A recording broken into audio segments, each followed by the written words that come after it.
Hey, welcome to today's video. I'm Rick Chepo with DMCAagentservice.com. Today we're taking a look at DMCA agent directories because the Copyright Office has created some confusion.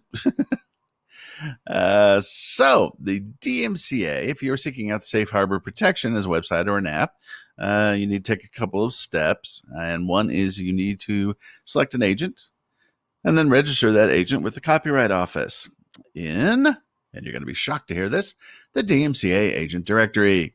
So what's the big deal? Well, there's some confusion. The Copyright Office, for some reason, has listed two directories, and both appear online in the search engines. If you do a search for Google for DMCA agent directory or directory of DMCA agents, both appear in the first couple listings. I don't know why the Copyright Office is doing this. This is just nuts. So here's what's going on. Basically, the DMCA was enacted in 1998, and by about the year 2000, the Copyright Office had created an online directory. Now, the directory was laughably simple. Basically, what happened is companies would pick their agent, and they would send in a paper form. And the paper form would wind its way through the Copyright Office up to a clerk. Susan did it for a long time, and she would review it, and then she would scan it and add it to the directory. Yes, we were talking about manual entry. And to try to keep things organized, the directory was divided out by both letter and number. So you had A, B, C, etc., etc. And it was a mess, as you might imagine. So that was the way it worked for about 16 years. Yes, your tax dollars at work. But then eventually, the Copyright Office found some money and decided to launch a new directory that would be all online. You wouldn't have to send in paper applications and things of that sort. You could do everything online with this whole new internet thingy. Yes, revolutionary. And so they launched a second directory. It works pretty well. But for some reason, even though 3 years has now passed, they still have the old directory up. I don't know why. I imagine for some kind of litigation purpose or something of that sort, but it doesn't really make much sense. And so it can be confusing. So if you go online and you're looking at the directory of DMC agents and you see listings by letter or by number, you are looking at the old directory.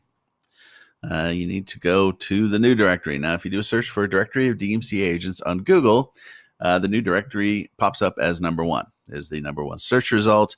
You can click on it and it will take you through and you will see a text page talking about the new directory.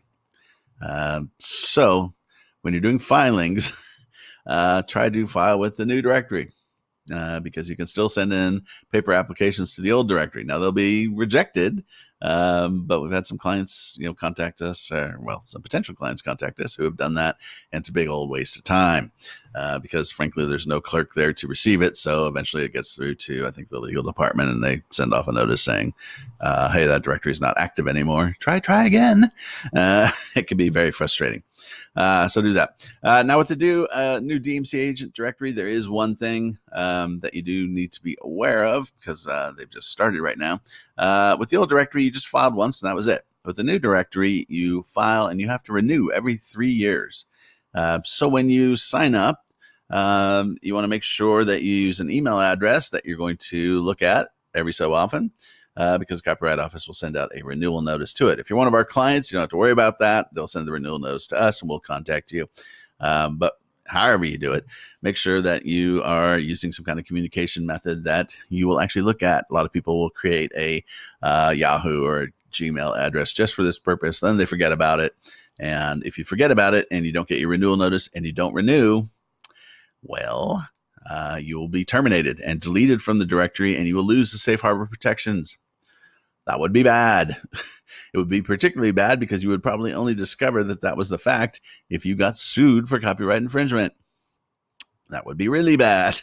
Unfortunately, the Copyright Office has taken this approach with the two directories, and so it's a bit of a mess. But make sure you are in the correct directory, the new one, and make sure that you're using a renewal address that you will actually view from time to time so you don't miss your renewal notice. The renewal is incredibly simple. It's $6. You log in, you check your information, make sure that it's all accurate. And once you're assured of that, you just pay and that's it. and you're good for another 3 years. So if you have any questions or comments, feel free to let me know. I'll be happy to answer them. You can post them below if you're looking at this on YouTube. If not, you can reach us at dmcaagentservice.com. And if you need a DMCA agent for your website or app, feel free to contact us as well. So anyways, thanks for watching. Have yourself a good one.